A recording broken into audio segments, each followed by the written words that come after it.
2015 Convocation ceremony is about to begin.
Please be seated. Good afternoon, parents, students, our faculty and our staff, and we're beaming around the world through live streaming. So welcome to everyone around the planet. I'm Cynthia Forrest, the UNE's Vice President for Student Affairs, and it is my distinct honor to welcome you today to this important event, welcoming our new students in the Convocation of 2015. I'd like to begin today with a quote from an ancient Greek philosopher, Aristotle, who said, "Excellence is an art won by training. We are what we repeatedly do. Excellence, then, is not an act, but a habit." Here at UNE, we are committed to excellence in every way, both as an institution and as individuals. By choosing UNE, you've made a commitment to this philosophy and this habit. We have faculty members today who are present with us, and they join an impressive group of scholars. So please join me in recognizing and honoring our faculty members. Would you please stand and face the audience?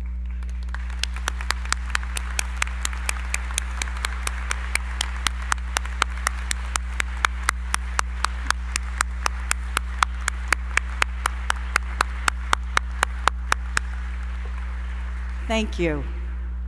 I would also like to introduce members on our platform today. We have Dr. Martha Wilson, who is our Dean of Graduate and Professional Studies.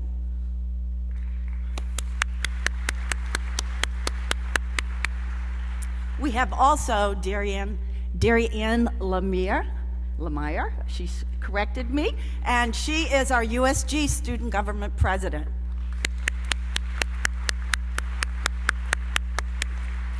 Next, we have Dr. Betsy Frances Conley, who is our Dean of the Westbrook College of Health Professions.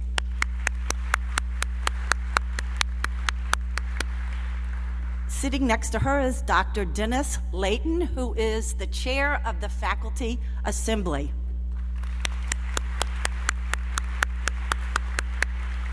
And next we have Dr. Jim Coble, who is our Provost and Executive Vice President. Sitting to his side is our President, Dr. Daniel Rippich. And joining us as our featured speaker today is Mr. Mike McCarthy.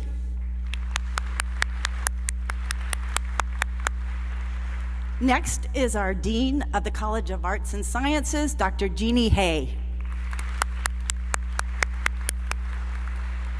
Joining us as the Dean of the College of Medicine is Dr. Doug Wood. Our College of Pharmacy Dean is Dr. Gail Brazeau. And our newest college is represented by our interim dean, Dr. John Ryder.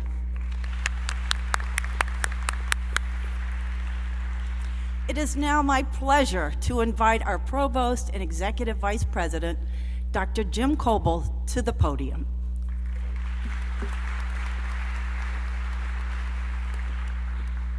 Thank you, Dr. Forrest. And I'd like to add my welcome to the members of the class of 2019 and all students, faculty, staff, and family members who are here with us today. The word convocation, which comes from Latin, means a calling together. It's an academic ritual that dates back many centuries and a tradition we're using here today to welcome new members of our university community. Today, we are calling the UNE community together to celebrate the beginning of your academic journey here at the university. And to accompany you on that journey, you could not have a stronger, more insightful individual to lead you than UNE President Danielle Rippich. Dr. Rippich is UNE's 5th president. Since joining the university in 2006, she has led a period of phenomenal growth and increasing prominence in national rankings. You no doubt have seen the beautiful campuses we have here in Biddeford and in Portland. Under Dr. Rippich's leadership, the university has built outstanding new facilities, such as this building in which we're holding this ceremony today, the Harold Alfond Forum. And we've launched new colleges, including our College of Pharmacy and the College of Dental Medicine.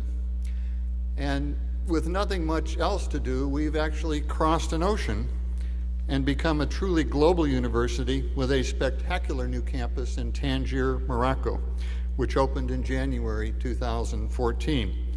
And recently we've signed a partnership agreement with the Institut d'études politiques. I'm looking at my French teacher. I didn't have French in high school and college. I took Greek, Latin, and Russian, so French is not my language. That's a university near Paris, France, which provides yet another opportunity for our students to enjoy a global experience.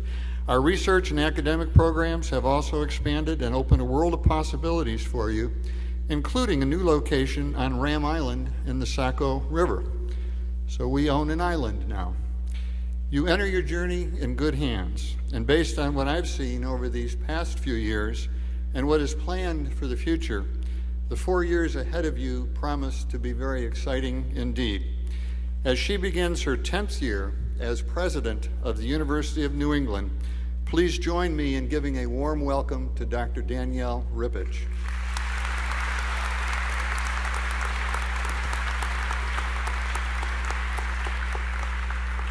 Thank you, Provost Coble, and I am indeed so happy to be here and welcome you to the University of New England. We do have students in Morocco who are watching. It's late there, but I think they're hanging out in the auditorium on the big screen, so we send you a welcome as well from here in Biddeford.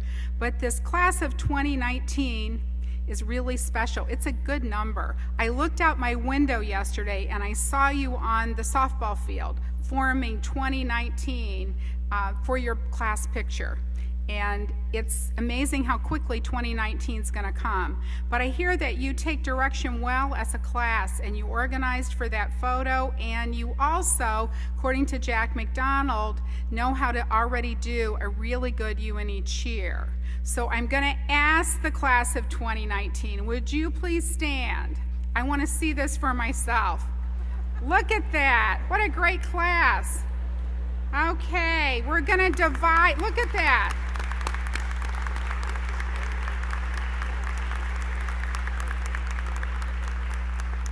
My cheerleader days are long behind me, but I'm going to try this. So we're going to divide you right down the middle, okay? And this side, you're going to go first, and you're going to respond, okay?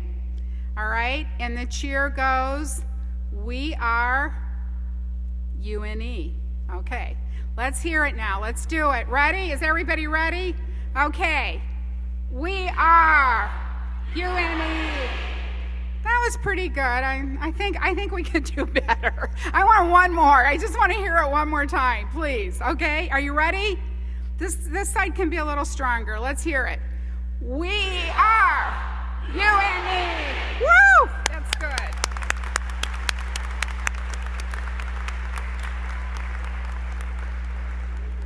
I know who you are, and you know who you are, and you've had a lot of advice. This is my moment to charge you, to give you advice for this coming 4 years, but I know that you've had a lot of wisdom given to you by a lot of people. So I'm going to limit myself. I'm going to tell you what I told my grandson Joe, who is in Texas this week in his own freshman orientation. And I think it's probably good advice and something I hope you'll hold on to. I see this period in your life, as Provost Coble said, a journey. But there are two kinds of journeys. You're going on an external journey and you're going on an internal journey. Over the next 4 years, that will take you many places. To learn more about the world on this external journey, you must, number one, go to class. It's really important. As I told Joe, showing up is 80%. We know here at UNE, students who go to class finish, they get better grades, and they graduate sooner. So please go to class and do your readings. But then, as you do those and you begin to learn about the world, you are going to learn a lot about opposing ideas. And so what I'm asking you to do is engage with those ideas. Your faculty are going to present you with a lot of information. Engage with that. Think about it critically and make some of your own judgments as you do this. And to learn more about yourself, I'm going to ask you to do something very different. I'm going to ask you to disengage. Turn off your phone. Unplug your iPad. Take a walk on this beautiful campus. Spend some time with yourself and your own thoughts. We're so bombarded by stimuli that I think you need that for this internal journey, and this is a wonderful place for you to do that here on the banks of the Saco River in Maine. So please make that space for yourself. Sit by the water, take a walk in the woods, but let what you're learning solidify. Let it come together so that you own it, so that it becomes part of you. And so I give you these two juxtaposed, seeming opposing ideas about engaging and disengaging. But I think you will do both over the next 4 years as we come to this great time of 2019. But we are right now in the midst, it's a shaky time. Wall Street, nobody knows what's happening. Investments, everybody's worried about that. And you're making an investment here in your education. And at UNE, I can guarantee, there aren't a lot of guarantees in the stock market today, but I can guarantee you a wonderful return because UNE has a promise to give you.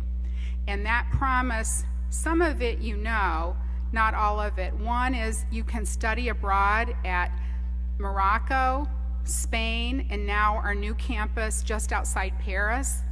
You will not have any increases in your lab fees the 4 years that you're here. Everything there will be covered for you, we promise. The third promise is a wonderful opportunity for undergraduate research, for internships, for experiential learning for all of you who want it, and we guarantee to find you the right place, the right connections to take what you're learning in the classroom and explore it in the larger world. And fourth, and this is a brand new promise, as a result of our campaign and our alumni giving, each of you at graduation will receive a $1,000 check from UNE. And this is our investment in you. And if you stay at UNE for a graduate program, we promise you an additional $1,000 towards your graduate education. And I know this seems a long time away, but I want you to think about it. Over this next 4 years, as you invest in yourself here at UNE, please know we also are investing in you. And we believe that this will be an amazing return, both for the university and for you all. So we welcome you to the University of New England, our class of 2019. Thank you.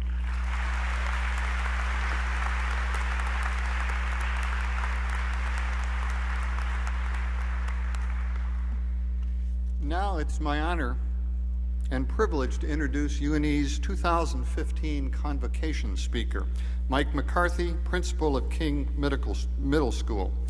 For the past 27 years, Mike McCarthy has served as principal of Portland, Maine's King Middle School, which was featured in the 2014 book, Deeper Learning: How 8 Innovative Schools Are Transforming Education in the 21st Century. Mike has twice won the Maine Principal of the Year Award and twice been a finalist for the National Principal of the Year Award. In 2008, he received the Maine Public Health Association's Access to Healthcare Award, and in 2014, he was included in Maine Magazine's list of the 50 most influential Mainers.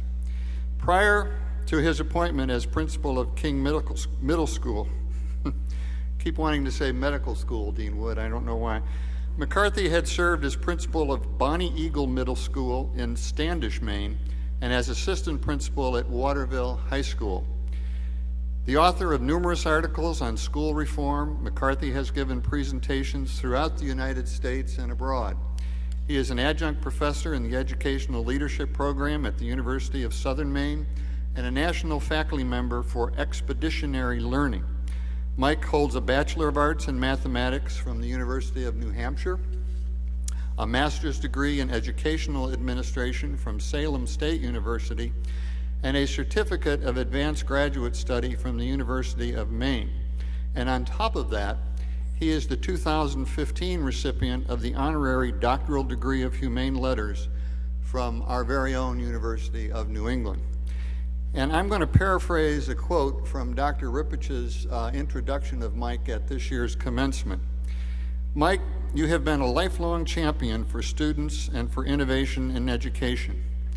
You have confronted entrenched ineffective systems in your field and have acted boldly and decisively to implement new approaches that have yielded remarkable results. You were instrumental in transforming an underperforming school into a pillar of the Portland community and into a national model that other schools now imitate. You have steadfastly advocated for all children, making it your commitment that no child slips through the cracks. For all of these efforts and all the work you've done, we're extremely grateful. Now please join me in welcoming Mike McCarthy to the podium.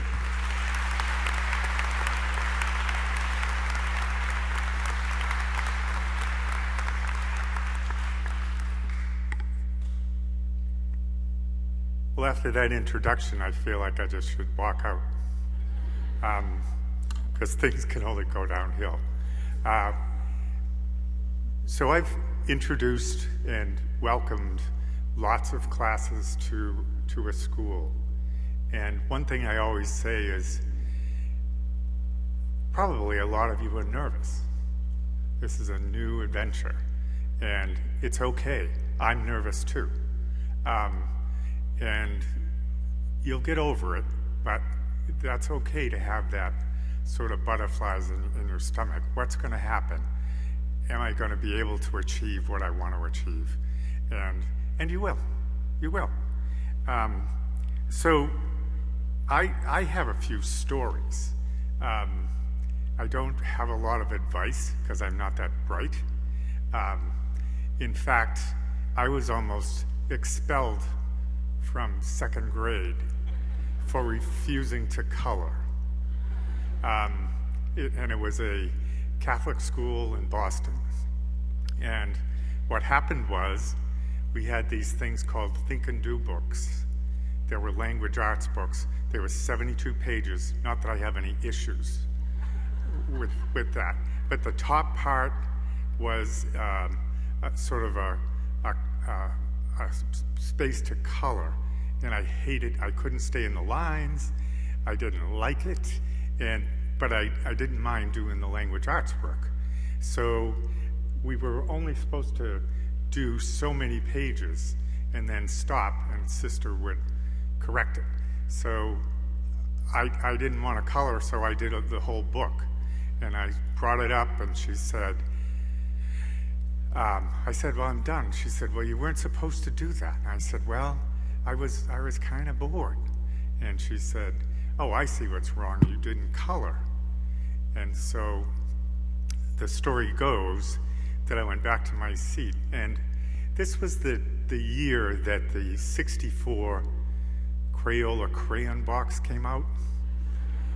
But we didn't have much in my home. We had 7 kids, and so I had Carter's, I think that was the name, 6 crayon box, and they were all busted in half.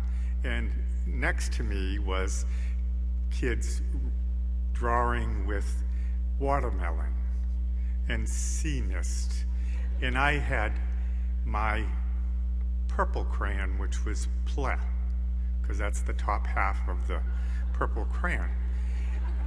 And so what I did was I just went back to my seat and scribbled on 72 pages, and then I took it up and I said, there you go, sister. And it might have been the inflection, but she was not happy with me. So I really shouldn't be here. And the other fact is that I actually started my teaching career in prison. And we'll talk about that in a minute. But I'm assuming, how many people are from Maine here? Okay, so we need to do a little welcome to Maine. And it goes, and this is a Stephen Covey, and it's supposed to be an authentic story. And it goes like this. It was a dark and stormy night on the ocean. The crew member, Captain, wake up. Captain, what? The crew member, sorry to wake you, sir, but we have a serious problem. Captain, well, what is it? There's a ship in our sea lane about 20 miles away, and they refuse to move. Captain, what do you mean they refuse to move? Just tell them to move, crew member. Sir, we have told them they will not move. Captain, I'll tell them. So the signal goes out, move starboard 20 degrees.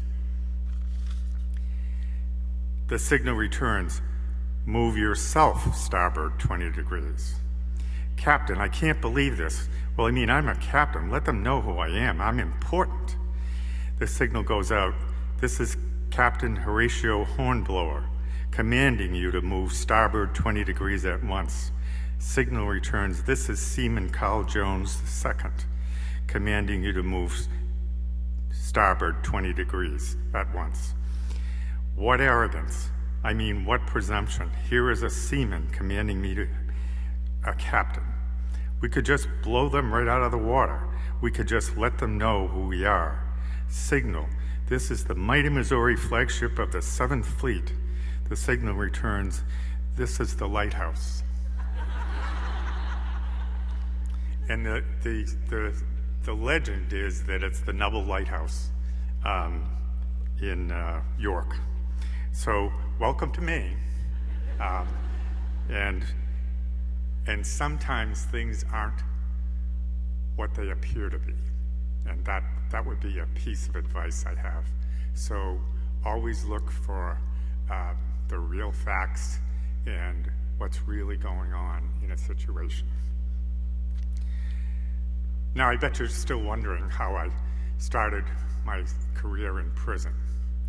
I was invited. I wasn't required. And I did my student teaching in a maximum security prison for 6 months in Concord State Prison in New Hampshire. I had 26 inmates, and all of whom had significant problems in school. But this was probably the most powerful point in my life where I realized you could do something that matters. And that would be my other piece of advice. I worked there for 6 months. At the beginning of my career, I worked in a place where everything that was wrong, at the prison, everything that was wrong with American education was right in front of me. These were the crows of kindergarten and the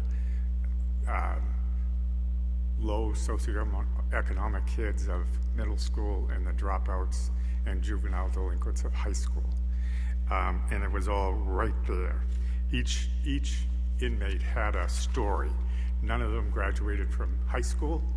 None of them moved on to college.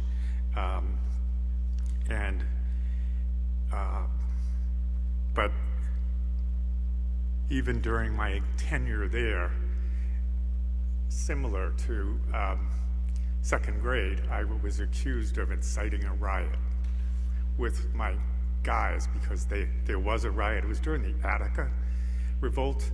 You guys remember that. You guys probably won't, but Google it. And I did not start it, but I was accused of it. So after a few stops along the way, I came to King Middle School. When I came here, I found a school in terrible shape. Parents were afraid to send their kids to school. Kids didn't want to be there, and the faculty didn't want to be there. There was tracking levels of kids. There were 7 different levels of kids, which caused a lot of conflict. There was a lot of violence. But many of those structures were the ones I saw that had affected the guys in prison. So I started to ask the question with the faculty, can you create a school that works for all kids and mean it? Because a lot of people say that. And where everyone matters. So we began 27 years ago with this idea, and we had a lot of help from Outward Bound and Expeditionary Learning national organizations. And the idea was everybody matters, and it's not good enough to get yourself to the top of the mountain. You have to get everybody to the top of the mountain. And I would encourage you guys to think about that it's not competition, it's collaboration and making sure that everybody matters.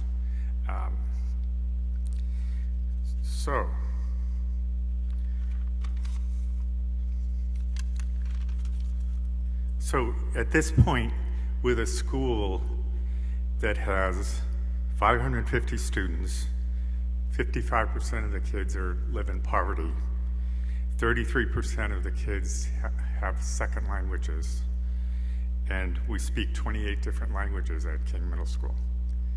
And they're all mainstreamed. There's no separation of those guys. So despite these challenges, on standardized tests, we exceed the state average consistently in every curriculum area at every grade level. And that's an amazing staff that did that.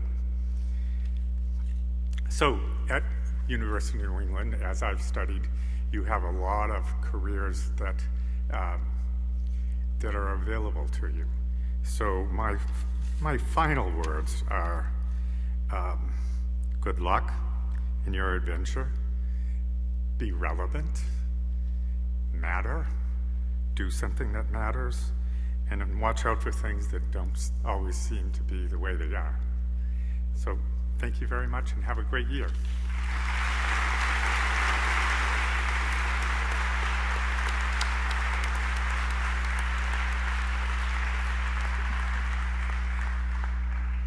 Thank you.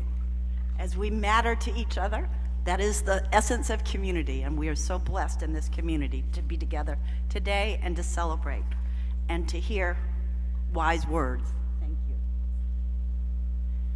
Next, we're going to meet our two undergraduate deans. First, Dr. Jeannie Hay, who is the Dean of the College of Arts and Sciences.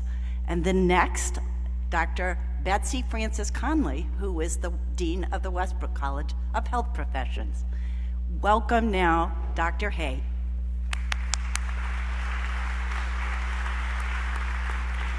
Thank you so much. I met this group the other night, and it's wonderful to see you here in a different auditorium, but still doing the UNE cheer. I want to quickly return to the announcement that President Rippich made a few moments ago. I'm not sure we all took in the import of that. I mean, history was just made here. This was the first time it was announced that a university is actually going to literally pay you to recognize the success of your graduation.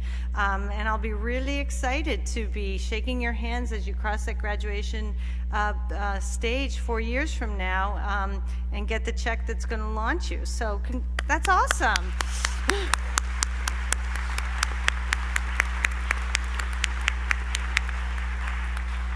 We're really excited about it. I know that you have been inundated with advice, no doubt, from your parents, your teachers, from us, from your professors shortly, from your RA to your roommate, and that can sometimes feel overwhelming. So even as a parent of a college child myself who is loaded with advice, and by that I mean me, not him, I'm just going to share one piece of advice. And ask you to take it to heart if you can. It's often said that education is wasted on the young. And I promise you, as you grow older, that will feel truer and truer.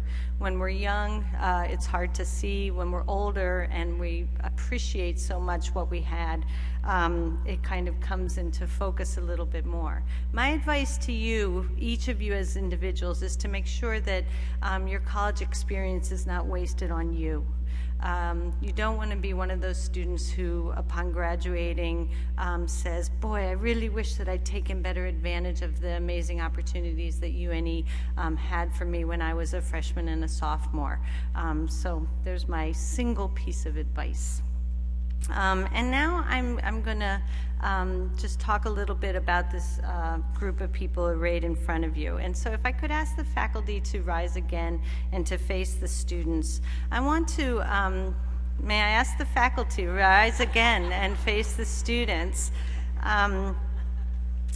Students, I want to give you a little more time to look at this subset of our faculty, and we have many faculty who are out teaching right now who aren't here today, so this is a subset. But I want you to look at the people arrayed before you and understand what an incredible resource they are. These are people who have dedicated their lives to inquiry, to research, to answering questions that make our world better, and to making your lives more meaningful.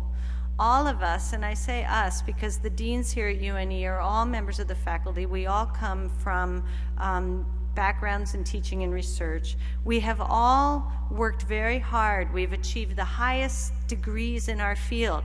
That's what allows us to wear these magnificent clothes a couple of times a year.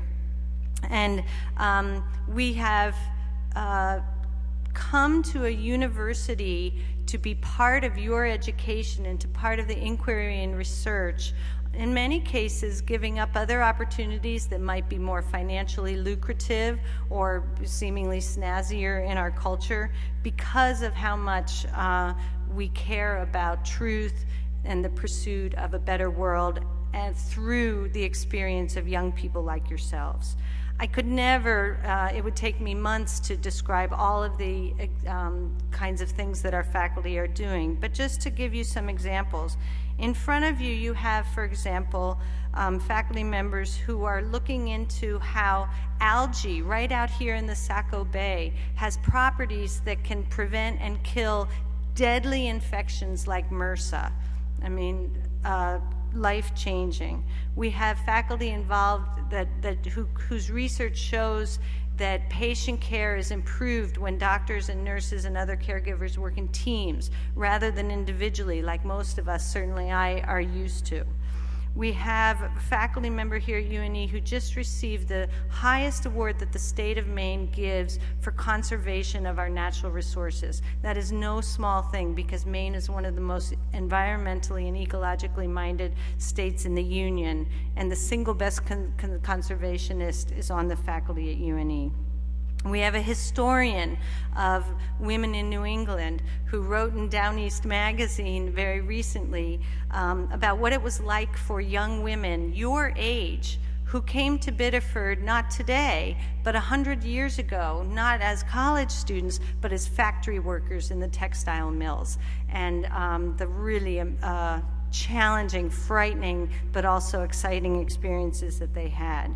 We have the world's foremost shark researcher here who's tracking the decline of shark populations and educating the public about how sharks have much more to fear from humans than the other way around. And we have a philosopher who is among the most recognized authorities on the dehumanizing effects of war in our culture. And these are just the tip of the iceberg. So look at these faces, get to know them. They've dedicated their lives to your learning and success. And if you work closely with them, build relationships with them, I promise you, you will not have wasted your education. Thank you.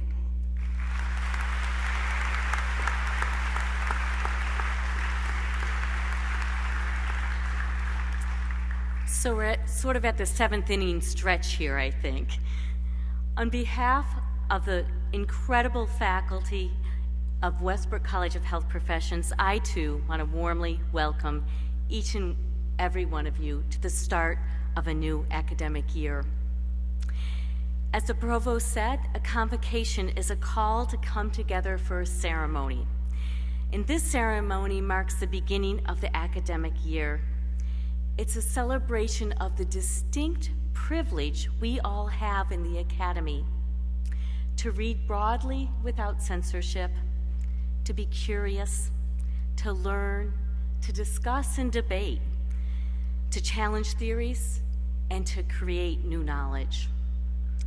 I challenge all of you to try something new, a new class, a new extracurricular activity, to break out of your comfort zone a bit, as the president talked about as well. From the words of Robert Frost, to take the road less traveled. Rituals like this convocation are important to create shared cultural meanings among a group.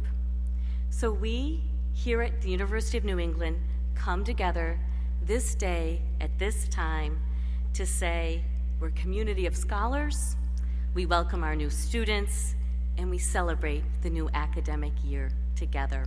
Thank you.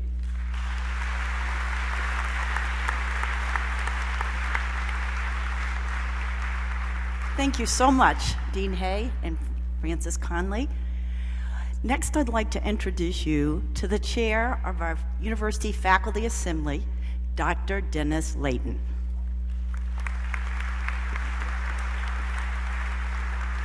Thank you. Welcome all new students to the University of New England. The problem with going last in the program is all my points have been made. I have nothing to say, but I'm not going to let that stop me. I was talking to Karen Pardue before. She said, are you ready? And I said, I got 3 things to say. And the president made 2 of those points, and Dean Hay made the 3rd one. So let me just say this real quickly. My 3 points were: know when to turn off your cell phones. There's a trip through UNE that goes to Ghana. It's led by Dr. Jen Morton from the nursing program. I was in Ghana for 2 weeks and I never turned on my cell phone. And I'm still here. Some people thought I would just evaporate into the cloud because I wasn't communicating with the cloud often enough. So, you know, it's okay to turn off your cell phones. If you're going to turn it off for a couple of days, just tell mom and dad that you're doing it ahead of time, so that they'll know you're okay. But just turn off your cell phones for a little while sometimes and just see what that's like. You don't need them on all the time. The second big point was go to class, but that was really made well by the president. The biggest predictor of success as a student is to go to class. And now I know that's huge information, that's really groundbreaking information, but go to class.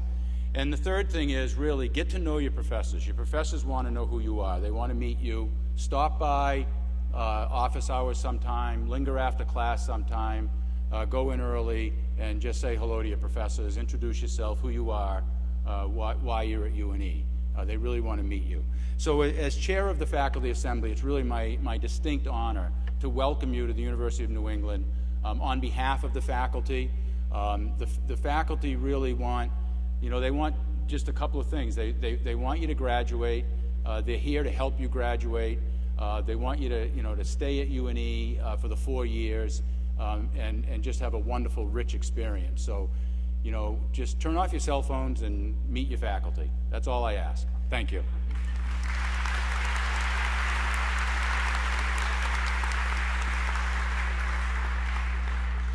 At UNE, our mission is student-centered, and our students and their leadership really matters. I'd like to ask all of the students who've been involved as orientation leaders, orientation advisors, residence life staff, also the sophomores who came in as the storm front, and all of our other students who've been very important to your journey beginning well at UNE. Please stand and join me in thanking them.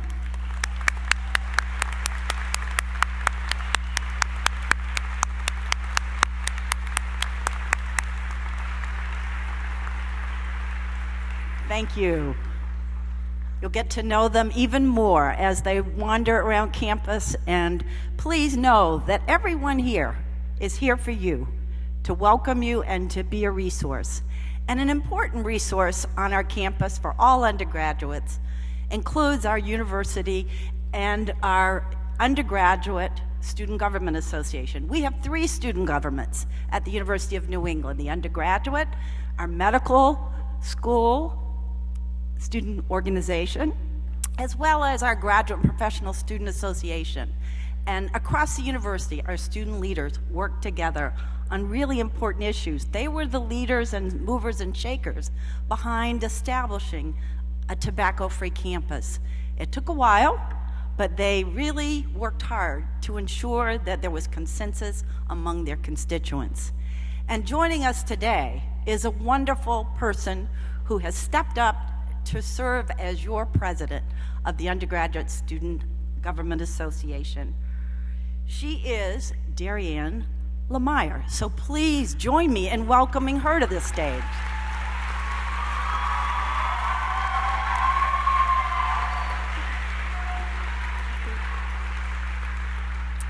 Hello and welcome. I'm going to be reiterating what some of these lovely people were already talking about, so bear with me. First off, I want you to all take in this environment.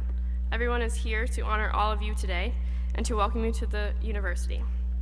The next time you are in this environment, where there are people in ceremonial robes, will be your graduation. Think about that for a second. Trust me, before you know it, that day will be here. We have all talked about getting involved in the UNE community, from joining clubs to going to events and to getting to know your peers. But now I want to talk about something else. The reason each and every one of you is here is because you want an education. Why else would we go to 4 more years of volunteered education? In order to become who we want to be in life, we need to learn more so we can meet those goals. I want to talk about the professors in front of you, whom are some of the most intelligent people in their fields. I know everyone says use them as a resource, and I want to tell you that they are right. They are an excellent resource since they are the people you will be learning from. I know everyone advises to go to office hours if you have a question, but sometimes it seems to be a little easier said than done, and I know that going to your professor's office hours can be intimidating at first. I've personally struggled, which many of my peers probably feel the same way. There was one moment that stuck with me. I had an article I'd used for an assignment for one of my classes that I really didn't understand at all. I emailed my professor, hoping that he could help. He suggested going to his office hours, so we scheduled an appointment and I went to it. I was nervous because I didn't know what to expect. When I went to his office hours, he was so excited that I was determined to understand what was indeed a very difficult article. My professor broke it down and actually put it into easier terms for me to comprehend. Before I left his office, he even helped me look up other articles that I could use for my paper. Once you finally realize how easy it is to ask the first question, other questions just become easier and easier to ask. I also want to suggest picking your professor's brains for their knowledge. From experience, and I'm sure you will find this as well, professors actually love what they teach, and it's really obvious by how enthusiastic they are even during 8 a.m.s. So pay attention and go to class. I know it's hard to get up early, but classes do cost money, and if you miss class, you're also missing material you would be learning. The education you're getting now is what's going to get you a degree. Your professors are all here for you to teach you a thing or two so you can start your path to your future careers. And when you get stuck, they have plenty of resources to help. No one is perfect, but I want you to know that they are a resource for you when you do need the help. Study guides, exam reviews, or even teaching assistants that have taken the class before are great resources that you should be taking advantage of. Your education is of the utmost importance. Make sure you're getting the most out of it. Visit your professors, visit the Student Academic Success Center, create study groups, go to open labs, go to the library, take study breaks, don't procrastinate too much, and most importantly, learn something because you're here to expand your knowledge, and trust me, here at UNE, you'll find the education you have been looking for. Will it be easy? No, but one day it will be worth it. Thank you.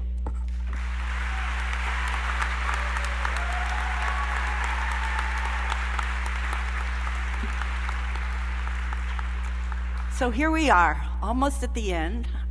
There's another quote that I think really is important too.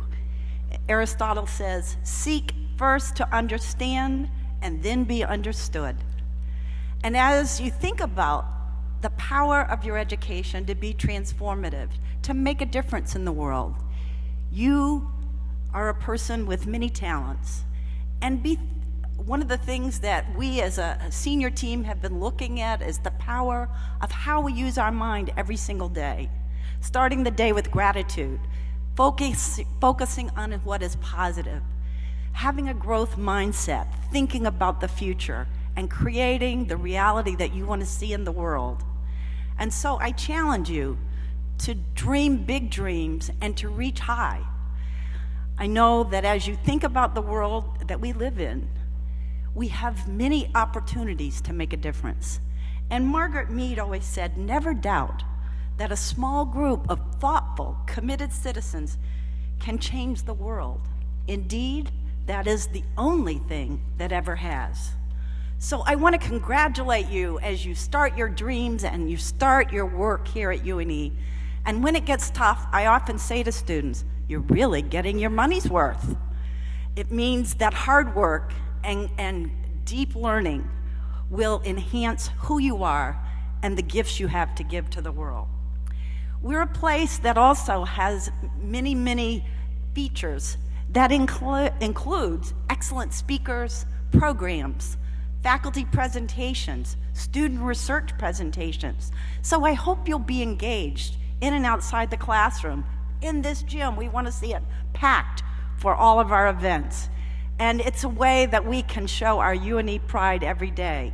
One important event that I wanted to share with you that's coming up that is really a hallmark of UNE, and that's our Barbara Bush and George Bush Distinguished Lecture Series. It's going to be held right here at 5 o'clock, and it's going to feature this year the editor of Time Magazine, Nancy Gibbs, and deputy editor, That's going to be Michael Duffy. And often, President and Mrs. Bush are right here in the audience. So please bring your friends and join us at 5 o'clock on the 24th of September, a little less than a month away. And as we conclude our convocation ceremonies, I want to thank you for coming, thank you for choosing UNE, and as we leave, we would ask you as students to remain in your seats as we recess, and then we would like for you to plan to come over to the campus center. Because of the weather, we moved from beside the Saco to a warmer and a drier place. So we invite you to join us as you process and begin, or recess and begin your incredible journey at UNE. Thank you.